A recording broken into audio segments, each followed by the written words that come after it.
আসসালামু আলাইকুম। বরাবর মতো আবারও আপনাদের মাঝে চলে আসলাম নতুন আরেকটি ভিডিও নিয়ে। আমাদের আজকে সকাল ধরে এই পর্যন্ত খামারে আসা হয় নাই, এখন আসলাম। এসে দেখে এই যে দুইটা তালতে বসছে, ঠিক আছে। আর বাচ্চা হয়েছে কোথায় দেখছেন? দেখেন বাচ্চা হয়েছে কোথায়, এক সমস্যা নাই। আপনারা যারা নতুন আমাদের চ্যানেলটি ইউটিউব চ্যানেলটি সাবস্ক্রাইব করে পাশে থাকবেন। আর যারা বরাবরই ভালো কবুতর বিশেষজ্ঞ আছেন, অবশ্যই আমাকে একটু কাইন্ডলি কমেন্ট করে জানাবেন আমার এই দুইটা বাচ্চা কিসের বাচ্চা হয়েছে। এই দুইটা বাচ্চা কি কবুতরের বাচ্চা। এটা তো আমি 35 দিয়ে সেট বের করছি, দেখছেন। এটা কিন্তু 35 দিয়ে আর ইন্ডিয়ান দিয়ে সেট বের করা।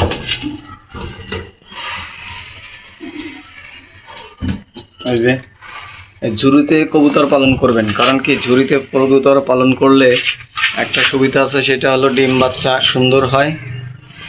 আর আপনারা বিড়ালে অ্যাটাক দিতে পারে না, ইন্দুরে অ্যাটাক দিতে পারে না। এই দেখেন আমার এইখানেও ঝুড়িতে, এখানে এই যে সে কিন্তু ডিম নিয়ে বসে আছে।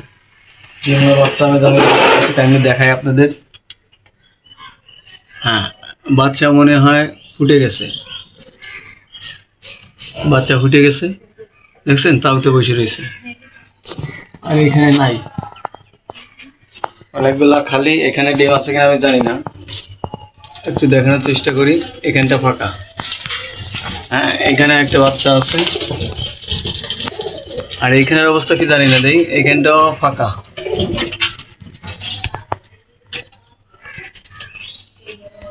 এটাই কি অবস্থা বুঝতেছি না, দেখি।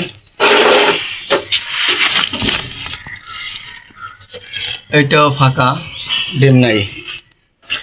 আপনারা যারা নতুন আছেন আমাদের চ্যানেলটি সাবস্ক্রাইব করে পাশে থাকবেন। আসসালামু আলাইকুম ওয়া রাহমাতুল্লাহ।